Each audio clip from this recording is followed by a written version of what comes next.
meriwayatkan bahawa Nabi SAW bersabda, siapa yang pergi ke masjid semata-mata untuk belajar atau mengajar apa-apa kebaikan, maka ganjaran adalah seumpama seorang yang mengerjakan haji yang sempurna haji.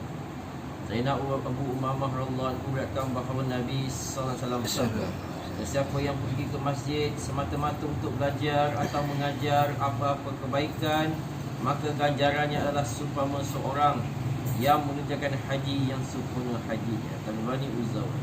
Sayyidina Abdullah bin Abbas radhiyallahu anhu meriwayatkan bahawa Rasulullah SAW bersabda, ajarkanlah agama kepada orang ramai, permudahkanlah dan janganlah menyusahkan. Sayyidina Abdullah bin Abbas radhiyallahu anhu meriwayatkan bahawa Rasulullah SAW bersabda, ajarkanlah agama kepada orang ramai, permudahkan dan jangan menyusahkan. Musnad. Sayyidina Abu Hurairah radhiyallahu anhu meriwayatkan bahawa pada satu ketika beliau lalu di pasar Madinah, lalu beliau berhenti di situ sambil berkata, wahai orang pasar, apakah keuzuran kamu? Orang ramai bertanya kepadanya, apakah maksud kau wahai Abu Hurairah? Beliau menjawab, di sana pusaka Rasulullah SAW sedang dibahagi-bahagikan, sedangkan kamu masih berada di sini. Adakah kamu tidak ingin pergi dan mengambil bahagian kamu daripada pusaka Rasulullah SAW? Mereka bertanya, di manakah pusaka Rasulullah SAW dibahagi-bahagikan? Beliau menjawab, di masjid. Lalu mereka pun bersegera pergi ke masjid. Sayyidina Abu Hurairah radhiyallahu anhu berada di situ menunggu sehingga orang-orang itu datang kembali. Lalu beliau bertanya kepada mereka, mengapa kamu pulang? Mereka menjawab, wahai Abu Hurairah, kamu telah pergi ke masjid. Apabila kami memasuki masjid, kami mendapati tidak ada apa-apa harta benda yang dibahagi-bahagikan di sana. Sayyidina Abu Hurairah radhiyallahu anhu bertanya kepada mereka, tidakkah kamu melihat di dalam masjid ini? Mereka menjawab, ya, kami nampak ada orang yang sedang bersolah, ada orang yang sedang baca Quran, dan ada orang yang sedang bermuzakarah tentang halal dan haram. Maka Sayyidina Abu Hurairah radhiyallahu anhu berkata, malangnya kamu, itulah pusaka Rasulullah SAW. Tabrani Uzawi. Sayyidina Abdullah bin Mas'ud radhiyallahu anhu berkata, Rasulullah SAW bersabda, apabila Allah SWT inginkan kebaikan untuk mana-mana hamba-Nya, maka Allah SWT menggunakan kepadanya kefahaman agama dan mengilhamkannya kepadanya perkara-perkara yang benar. Sayyidina Abdullah bin Mas'ud radhiyallahu anhu berkata, Rasulullah SAW bersabda, apabila Allah SWT ingin kebaikan untuk mana-mana hamba-Nya, maka Allah SWT menggunakan kepadanya kefahaman agama dan mengilhamkan kepadanya perkara-perkara yang benar. Bazza Utaybani Muzawi. Sayyidina Abu Waqid Laisi radhiyallahu anhu akan bahawa pada satu ketika Rasulullah SAW duduk di dalam masjid dan ada orang ramai berada di kelilingin baginda salam. Tiba-tiba datang 3 orang lelaki.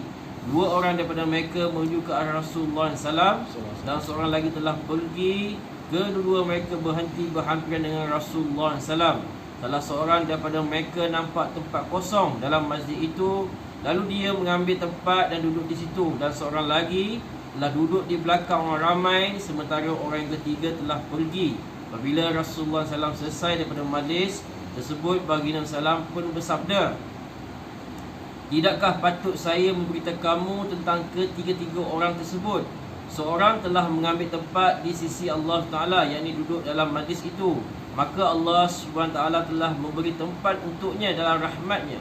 Yang kedua, berasa malu untuk duduk di tengah-tengah majlis, maka Allah SWT juga malu terhadapnya, yakni Allah SWT tidak melepaskan dia daripada rahmatnya. Orang yang ketiga pula telah berpaling, maka Allah SWT juga telah berpaling daripadanya. Bukhari. Sayyidina Abu Waqid Laisi radhiyallahu anhu meriwayatkan bahawa pada satu ketika Rasulullah SAW duduk di dalam masjid dan orang ramai berada kelilingan baginda salam. Tiba-tiba datang 3 orang lelaki. 2 orang daripada mereka menuju ke arah Rasulullah SAW dan seorang lagi telah pergi.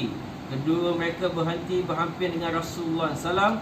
Salah seorang daripada mereka nampak tempat kosong dalam masjid itu, lalu dia pun mengambil tempat dan duduk di situ. Seorang lagi telah duduk di belakang orang ramai, sementara orang yang ketiga telah pergi.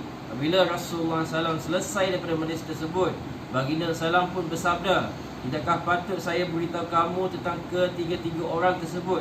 Seorang telah mengambil tempat di sisi Allah SWT, yang yakni duduk dalam majlis itu, maka Allah SWT telah memberi tempat untuknya dalam rahmatnya. Yang kedua, berasa malu untuk duduk di tengah-tengah majlis, maka Allah juga malu terhadap, yakni Allah tidak melepaskan ia daripada rahmatnya. Orang yang ketiga pula telah berpaling, maka Allah juga telah berpaling daripadanya. Bukhari. Ada Abu Harun Abdi radhiyallahu ta'ala meriwayatkan Sayyidina Abu Sa'id radhiyallahu bahawa Nabi SAW bersabda, akan datang kepada kamu orang-orang dari timur untuk belajar agama. Oleh itu apabila mereka datang, maka layanlah mereka dengan baik. Ada Abu Harun Abdi rahmatullah yang merupakan murid kepada Sayyidina Abu Sa'id radhiyallahu berkata bahawa apabila Sayyidina Abu Sa'id radhiyallahu melihat kami, maka beliau berkata, selamat datang kepada orang yang Rasulullah SAW wasiat kepada kami. Sayyidina Abu Harun Abdi rahmatullah meriwayatkan daripada Sayyidina Abu Sa'id radhiyallahu bahawa Nabi SAW bersabda, akan datang kamu orang-orang dari timur untuk belajar agama. Oleh itu apabila mereka datang, maka layanlah mereka dengan baik. Ada Abu Harun Abdi rahmatullah yang merupakan murid kepada Sayyidina Abu Sa'id radhiyallahu berkata bahawa apabila Sayyidina Abu Sa'id radhiyallahu melihat kami, maka beliau berkata, selamat datang kepada orang-orang yang Rasulullah telah mewasiat kepada kami. InsyaAllah. InsyaAllah.